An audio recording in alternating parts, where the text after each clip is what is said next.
Hello, it's Dana. I took a break from some of my Christmas making. I needed a cover. So originally, I wanted something to give my fabric some body and stiffen it up a bit. So originally I bought this. This is no good for what I want. The 180 is actually for delicate fabrics like silk or satin. So I'm going to try to return that. Now this is the 950F. I bought this at Joann's. It cost me around $2.50 on sale. Now it says this is great for woven fabrics to lightweight to midweight knits. This is what I used for this particular. And what you do, pressing cloth and hold the iron 10 to 15 seconds. Your pressing cloth should be dry at that point. If it's not, you need to raise your iron temperature. And it said medium heat or permapress steam setting. I actually had to turn mine almost all the way up. But as you can see, every time I tried to pull it away, it would not come apart. And as you can see, this was the only corner that did not fuse together. The rest of them did. I can't get any of this apart. Also, you want to make sure the side that feels kind of like a real fine sandpaper is against your fabric, because this side doesn't have any glue on it. But if you have the wrong side up, it's going to melt to your iron and mess up your iron, not the front of your fabric. At least I didn't do that, but give me time. All right, so what I found now was what's called a midweight stabilizer. This is midweight to heavyweight fabrics, and it actually shows journal covers, Kleenex boxes, things that are stiffer. So I think this is going to be my next step, is the midweight stabilizer. I don't want anything that's super stiff for this project because I want a soft cover journal. I'll show you what I made. It's just a little too flimsy. So I got out my sewing theme stamps. That one's super cute. And this one I got in a kit. And this one, you can see where I've cut them apart.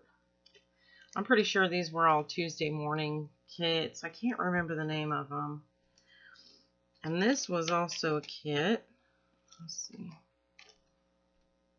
And it even came with a little thread knot, a nest. So there's stitches. I don't know how well that's going to translate on the camera. I've got this by Dear Reese, this button embossing folder. I haven't used this stamp in a long time. And then I also have this stamp, which I think is super cute. So I love that. Okay. So what I've been doing is ripping pieces of muslin and stamping on them to make an insert for a larger book. And then I sewed these on to this felt, which I've used my pinking shears to trim. Felt just captures every little piece of string in the or glitter in the vicinity, doesn't it?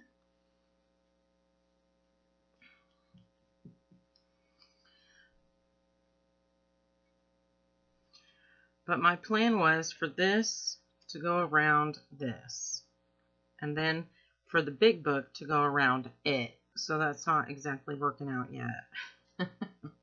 Because I didn't use the stabilizer. I didn't use anything in that initially. And I thought, well, that's just too floppy. That's why they use stabilizer. What I did make,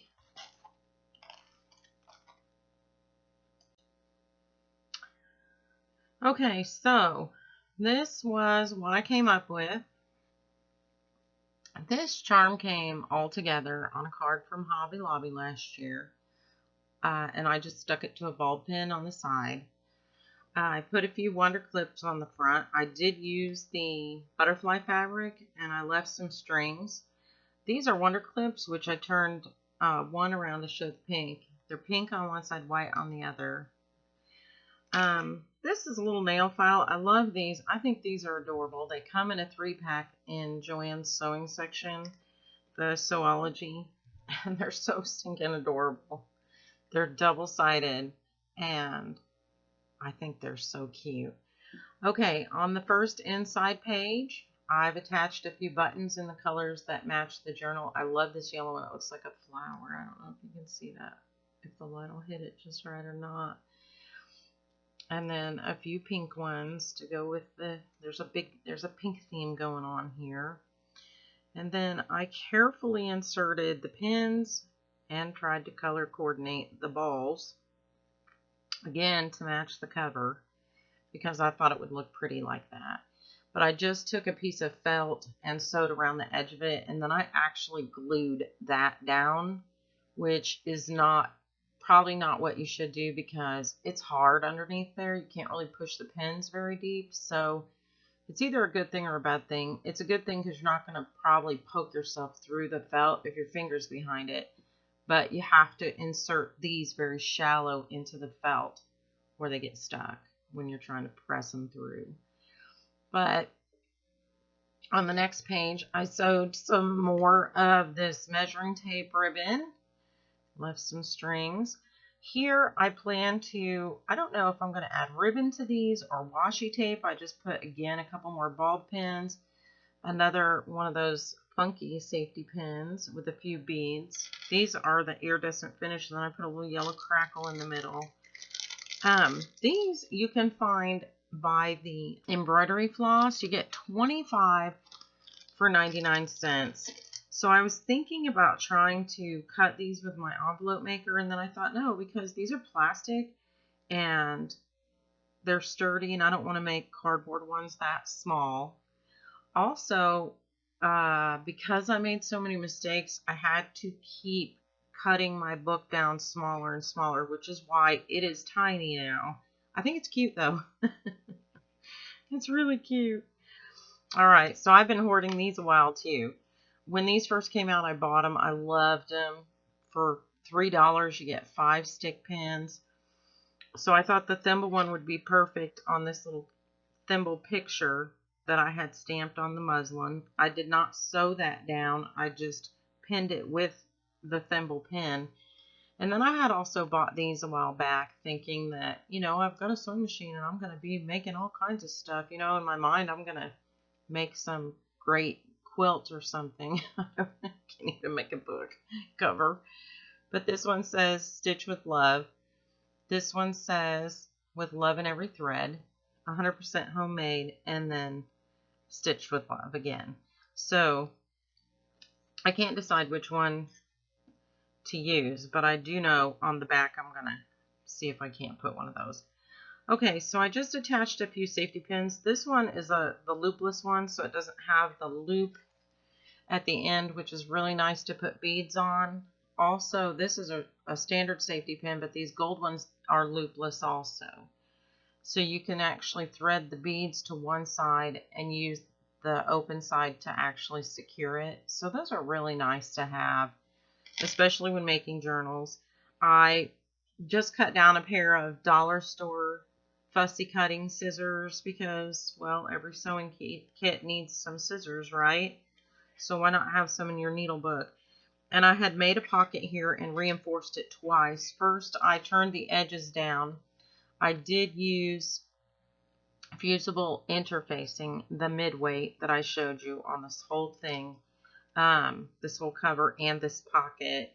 And then I sewed it twice, once with a straight stitch, and then I went around with a zigzag when I went around the whole edge of the book. So this is actually sewn down twice, so hopefully the scissors won't poke out the bottom. This is another one of those sewing section things I've been hoarding. I bought a set of these magnets that I love. I use them as bookmarks, but this one was just so cute with the thimbles, and I don't see that many thimbles being used, so I thought, well, thimble, thimble, thimble, I think it's a theme, I have to go with it. And then I stuck in this little pen from this little tiny ink pen from the Dollar Tree. These come in a pack of like, oh gosh, I want to say 12 for $1. So I picked those up when I was in the Dollar Tree just for the fun of it. Now the problem is I forgot to sew on any sort of a closure. So I think what I'm going to do is I'm going to find a pretty sparkly hair tie and just put around it. Alright, well, that's it for my little needle book, which has everything but needles in it. And I may trim those threads, I'm not sure. I just think that's so cute. I wish it was bigger. If I hadn't made so many mistakes, it would definitely be bigger. But I actually was able to squeeze a lot into this little tiny book. Oh, and on the back, the label. Yeah. So let me know which label you like. Do you like the pink or do you like the black? I can't decide. I think you have to iron that on too. I better I have the box for those. I'm notorious for taking everything out and putting it in one container. So, thanks for watching. This is Dana. Have a good day.